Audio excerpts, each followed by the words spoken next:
तो हमें इस एपिसोड के स्टार्टिंग में वॉसिन और उसके पास खड़े हुए एक और आदमी को दिखाया जाता है और फिर हमें वॉन चैन को भी दिखाया जाता है और देन हमारे यॉनसिन को भी दिखाया जाता है और वो चारों किसी आदमी के पीछे जा रहे होते हैं और वो आदमी उनके आगे जाते हुए कहता है 4 पास हो गए। हाँ। देन पीछे देखते हुए उनसे कहता है क्या तुम सभी लोग जानते हो कि डिसोलेट फोर्ट्रेस किस टाइप का काम करता है। वैसे हमारा जो वॉन्ग चैन होता है वो जोश में आते हुए कहता है मुरीम के मार्शल मास्टर्स को इंपीरियल फैमिली को उखाड़ फेंकने से रोकने के लिए। देन जो आदमी आगे चल रहा होता है वो दोबारा से कहता है हाँ तुम सही हो बट ये वो काम नहीं है जो हम लोग मेनली करते हैं। ये तो उन मेजर थिंग्स में से एक है जो हम करते हैं। इसके अलावा हम कुछ और भी करते हैं। जो जियानियों के कुछ कॉन्फ्लिक्ट्स होते हैं हम लोग उन्हें रोकते हैं या फिर उन्हें दबाते हैं। और इस समय यॉनसिंग लोग उसकी बात ध्यान से सुन रहे होते हैं। देन वो आदमी दोबारा से कहता है कोई नहीं जानता जब मुरीम में लड़ाई छिड़ेगी तो क्या होगा। और जिस दिन यह अफवाह फैली कि हेवनली डीमंस की ग्रेव डिस्कवर कर ली गई है उस दिन सेंट्रल प्लेन में खूनी तूफान आ गया था।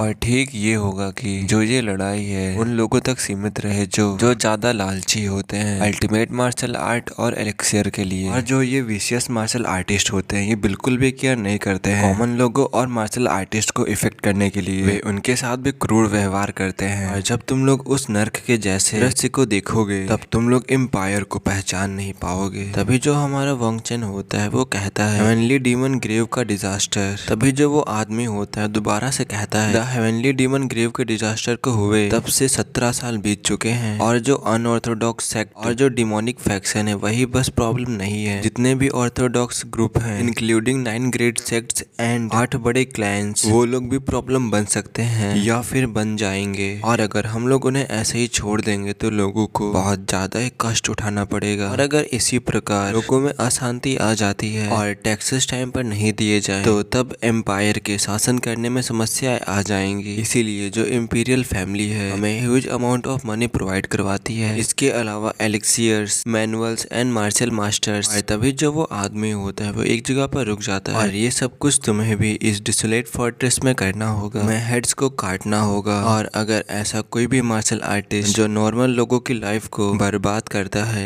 तुम्हें उनके सर को काटना होगा। और वो लोग भी यही बात अपने मन में सोच रहे होते हैं। और तभी वो आदमी उनको एक घर दिखाते हुए कहता है ये वो जगह है जहाँ पर तुम सभी लोग आराम करोगे और कुछ समय बाद जो तुम्हारी प्लेस होगी वो चेंज कर दी जाएगी और फिर जो दूसरी प्लेस होगी उसे तुम्हें अकोमोडेट कर दिया जाएगा और तुम सभी लोगों को ऑल द बेस्ट। और अब यहीं पे सीन कट होता है। हमें रात का सीन दिखाया जाता है और वहीं पर हमें एक कमरे का सीन दिखाया जाता है जहाँ पर हमारा एंग्योल एक बिस्तर पर बैठकर कल्टीवेट कर रहा होता है और अपने मन में सोच रहा होता है क्या 1 हफ्ता हो चुका है और मैंने जितना एक्सपेक्ट किया था मुझे असाइन होने में उससे ज्यादा देर लग रही है। और फिर तभी यॉनसिन के कमरे के बाहर कोई आता है और कहता है यॉनसिन क्या मैं अंदर आ सकता हूँ। यॉनसिन भी कहता है हाँ अंदर आ सकते हो। और ये हमारा वॉन्ग चैन होता है। देन यॉनसिन वॉन्ग चैन से पूछता है क्या मैटर है। तभी जो वॉन्ग चैन होता है वो यॉनसिन से कहता है हम लोग जहाँ जा रहे हैं वो फाइनली डिसाइड हो चुका है और हम लोग जा रहे हैं रेडियंट डीमन स्क्वाड जिसे कि एक कॉम्बैक्ट स्क्वाड भी कहते हैं। हम लोग वहाँ पर जा रहे हैं। देन जो यॉनसिन होता है वो अपने मन में कहता है क्या the radiant demon squad. Then Wong Chan दोबारा से कहता है क्या तुमने उसके बारे में रूमर्स सुने हैं। तभी यॉनसिन कहता है कैसे रूमर्स। देन वॉन्ग चैन दोबारा से कहता है जो 17 कॉम्बैक्ट स्क्वाड लीडर जो कि डिवाइन स्वॉर्ड स्क्वाड के अंडर आते हैं वो एक दूसरे से लड़ते हैं जिससे कि वो न्यू वॉरियर्स को ले सके। और तभी जो यॉनसिन होता है वो अपने मन में सोचता है जो कॉम्बैक्ट स्क्वाड कैप्टन है और क्या वो वही मार्शल आर्टिस्ट नहीं है जो रिप्रेजेंट करता है डिसोलेट फोर्ट्रेस को। तभी यॉनसिन दोबारा से वॉन्ग चैन से कहता है क्या तुम ये कह रहे हो कि वो लोग एक दूसरे से इस पार करते हैं। तभी जो वॉन्ग चैन होता है वो कहता है तुमने सही कहा। और क्या तुम्हें पता है कि ये फाइट किस लिए कर रहे हैं जिससे कि ये लोग वाइट किलिंग और लाइटनिंग जीनियस को रिक्रूट कर सके। और अब यहीं पे सीन कट होता है और अब हमें एक जगह का सीन दिखाया जाता है जहाँ पर कुछ लोग खड़े होते हैं और ये रेडियंट डीमन स्क्वाड का एरिना है। और हमें वहाँ पर दिखाया जाता है जो हमारे यॉनसिन और वॉन्ग चैन होते हैं वो वहाँ पर पहुंच चुके होते हैं और उन लोगों ने इस टाइम पर अपनी अपनी ड्रेस को भी चेंज कर लिया था। और देन हमें वहाँ पर बहुत सारे और डिसिपल्स को दिखाया जाता है जो कि उन्हें ही देख रहे होते हैं। देन हमें एक और आदमी को दिखाया जाता है जो कि इस टाइम पर बहुत ज्यादा ही भयानक लग रहा होता है और ये जस्ट हमारे दोनों कैरेक्टर्स के सामने खड़ा होता है और इसका नाम होता है मुजो सॉरी माजिन और ये रेडियंट डीमन स्क्वाड का कैप्टन है। देन अपना जो यॉनसिन होता है माजिन को देखते हुए अपने मन में कहता है यहाँ पर सब लोगों का कहना ये है कि ये 17 टीम कैप्टन में से सबसे स्ट्रॉन्गेस्ट है। और अब जब मैं इसको रियल में देख रहा हूँ तो मुझे पता चल रहा है कि ये कोई अफवाह नहीं बल्कि सच है। देन जो कैप्टन माजिन होता है वो झुक करके उन दोनों को ही देखने लगता है और अपने यॉनसिन को देखते हुए कहता है तुम लाइटनिंग जीनियस हो। देन अपना जो यॉनसिन होता है वो बिना डरे कहता है यस सर। और जो वॉन्ग चेन था उसकी तो हवा टाइट हो चुकी थी। अभी जो कैप्टन मा जिन होता है वो और ज्यादा खतरनाक नजरों से यॉनसिन को देखने लगता है, बट जो अपना यॉनसिन था वो बिल्कुल भी उससे देखकर नहीं डर रहा था, वो भी उसकी आंखों में देखता ही जा रहा था। और जब अपने यॉनसिन का ये एटीट्यूड देखता है तो जो अपना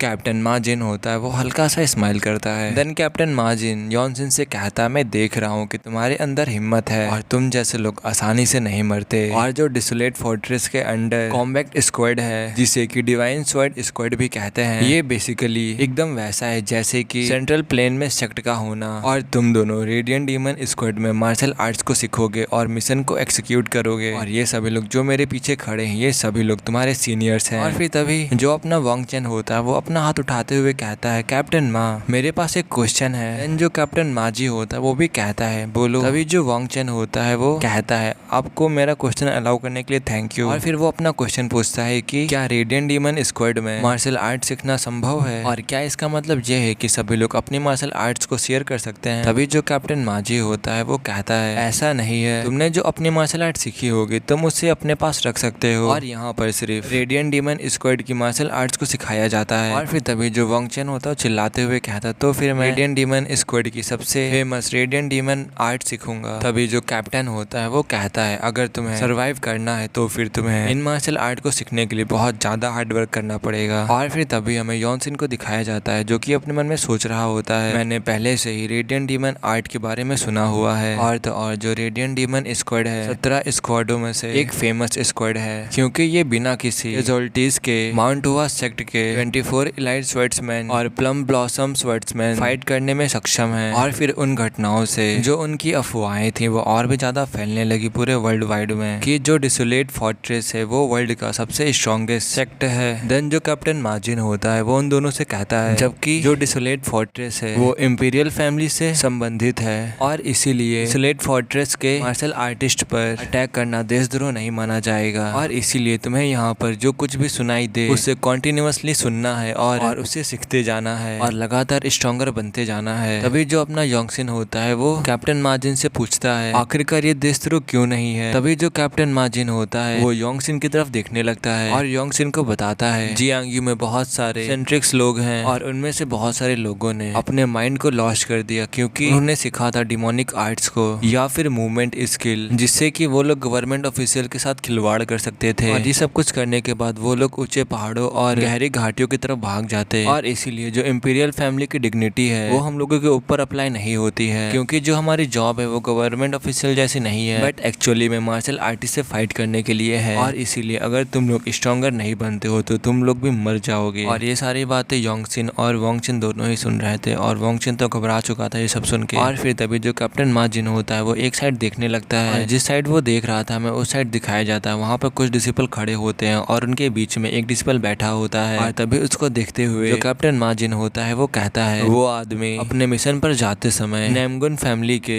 एक स्वर्ड्समैन ने उसके ऊपर स्लैश किया था और इसीलिए मैं तुमको सारी बातें बता रहा हूँ। और तभी जो वो आदमी बैठा होता है वो कहता है वो एक किंग स्टाइल स्वर्ड आर्ट थी और देन वो अपनी आंखों को खोलते हुए कहता है वो सही में बहुत ज्यादा ही डरावना था। और तभी जो अपना यॉनसिन होता है वो उसकी तरफ देखने लगता है और उसकी बातें सुनने के बाद अपने मन में कहता है इस वर्ल्ड में जो किंग स्टाइल स्वर्ड आर्ट है वो स्वर्डमैन स्टाइल की स्ट्रॉन्गेस्ट स्वर्डमैन आर्ट्स में से आती है और ये एक सुप्रीम मार्शल आर्ट है जिसे केवल नेमगुन क्लैन के लोग ही सीख पाते हैं। और इसके अलावा क्या नेमगुन सबसे स्ट्रॉन्गेस्ट स्वर्ड्समैन नहीं है और चाइना का सबसे स्ट्रॉन्गेस्ट मार्शल आर्टिस्ट कौन है और आखिरकार ये उन जैसे कैसे ही एक स्किल्ड मास्टर से लड़ सकता है और वापस जिंदा आ सकता है। और तभी दोबारा से हमें उसी लड़के को दिखाया जाता है जो कि खड़ा हो जाता है और कहता है ऑल राइट चलो फिर लाइटनिंग जीनियस से स्टार्ट करते हैं। और मैंने सुना है जो तुम्हारी स्विफ्ट स्वर्ड आर्ट है वो कुछ प्रिटी एक्सेप्शनल है, चलो एक बार देखा जाए। और अब हमें दिखाया जाता है जो यॉनसिन और जो वो लड़का था दोनों ही आमने सामने आ चुके थे। देन दोनों लोग ही अपनी अपनी स्वर्ड्स को पकड़ लेते हैं और हमारे यॉनसिन के पैरों से ब्लू एनर्जी निकलने लगी थी जैसे उसने तलवार को पकड़ा था। ये देखकर वहाँ पर लोग थोड़ा सा हैरान हो जाते हैं। इस समय जो कैप्टन था उसने भी ऐसा कुछ देख लिया था जिससे कि वो हैरान हो चुका था और कुछ सोचने लगा था अपने मन में। और अब हमें यॉनसिन की तरफ दिखाया जाता है जिसके चारों तरफ से ब्लू कलर का ऑरा निकल रहा था और उसे देखकर जो यॉनसिन का अपोनेंट होता है वो भी हल्की सी स्माइल देता है। देन वो भी अपने स्वर्ड को बाहर निकालने लगता है। देन यॉनसिन यॉनसिन भी उसकी तरफ अब देखने लगता है। और इस समय इस लड़के ने तो अपनी तलवार को निकाल लिया था, बट जो अपना योंगसिंग था वो अपनी तलवार को अपने मयान में वैसे ही पकड़े हुए था। और अभी जो ये वाला एपिसोड है यहीं पे खत्म होता है, और इसका जो नेक्स्ट एपिसोड है वो आज या फिर कल मैं अपलोड कर दूंगा। तो फिर अब मिलते हैं नेक्स्ट एपिसोड में, तब तक के लिए बाय बाय।